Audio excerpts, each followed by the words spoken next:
I'm going to tell you a quick story about a friendship. It was my second year of high school, and all I could do was think about, man, I could really use like a lot of money right now. So on a weekend, I walked all around town applying to any and every job I could. I knew I wanted a flexible job working Sundays, Mondays, and Wednesdays specifically so that it wouldn't take up so much time in my school day.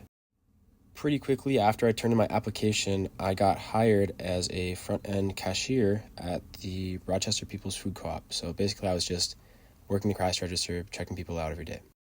However, this new routine proved to be maybe a little bit too much for me at the time. I think I bit off more than I could chew, and adjusting was not the easiest experience. And my homework very quickly started to pile up, and as my homework piled up, I got more stressed over work, and then I kind of started drowning in responsibilities. Fortunately, the more I worked, the better I got to know my coworkers, and the best of all my coworkers, the coolest, was Ray. He was a 60-something-year-old late-stage hippie who knew everything there was to know about produce, and he was more than willing to help me out and get adjusted to my new job. As it turned out, too, we had very similar schedules, so Sunday, Monday, and Wednesday, we worked together. And when I came into work having a bad day, he was able to cheer me up pretty good. So it worked out pretty nice. And of course, everybody has bad days. So when Ray came in looking somber and pretty beat up, I did my best to help him focus on the positive so that our job wasn't as soul-crushing. And evidently, as we became better friends, work became less of a chore. It stopped feeling like work. It was more time to just like chit-chat and catch up, and it got in the way of like us actually working, but it was fun. But eventually after working, it was time for a much needed vacation. So for 3 weeks in June, I planned to go visit my grandmother with my brother, and I told Ray that I would bring back some sort of souvenir for him. But in all honesty, the flight from the States to Scotland was actually awful, so uncomfortable. We had like a 7-hour layover in Dublin, and it was just like taking naps in the benches of a Burger King. And when we were flying, we were packed in like sardines in the very back of the plane. But it was all worth it because I hardly ever get to see my grandma, and I love her, and she's so nice. After flying all the way across the Atlantic Ocean for the 3 weeks that I was spending in Scotland, I very much enjoyed my time.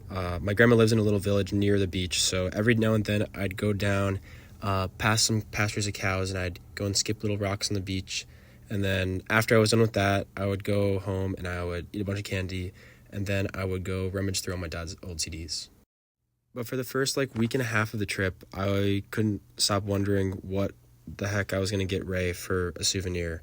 So I thought long and hard about it, and I decided what's better than getting him a little postcard. That was my very bright idea. So on a rainy day, I made my grandma drive me into town to find a really good postcard. Like I looked for a really long time in a bunch of charity and gift shops, and I finally settled on a postcard of the town that I was looking in. And it was called Stonehaven, and I thought Ray would really like it. The biggest problem I faced after buying the actual postcard was figuring out just exactly what I was going to write on it, because I didn't have a whole piece of paper to pour my heart out onto. I just had a 3x5-inch little postcard. That's it. So because of the limited space, I decided to write down kind of just 3 of my favorite memories working with him. So I wrote down how I missed playing puzzles with him, like the New York Times connections, and we would spend whole shifts scratching our heads trying to figure out the purple category first.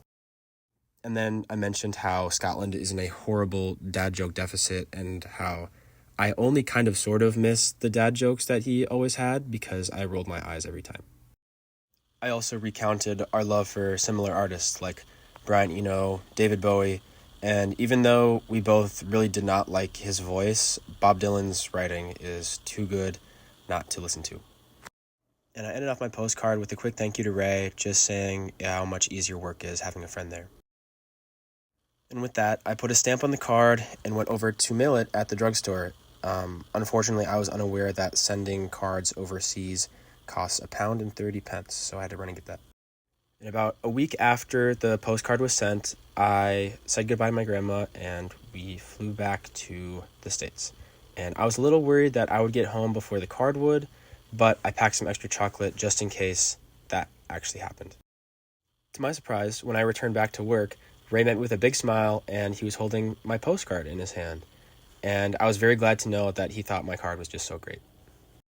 Fast forward to August 2025, as I'm about to leave for school, on my last day of work, Ray gives me two sweaters, vintage by the way, from his own personal collection, and needless to say, they are now my prized possessions. Now, having made such a good friend at work, I look forward to going back every time I'm in town.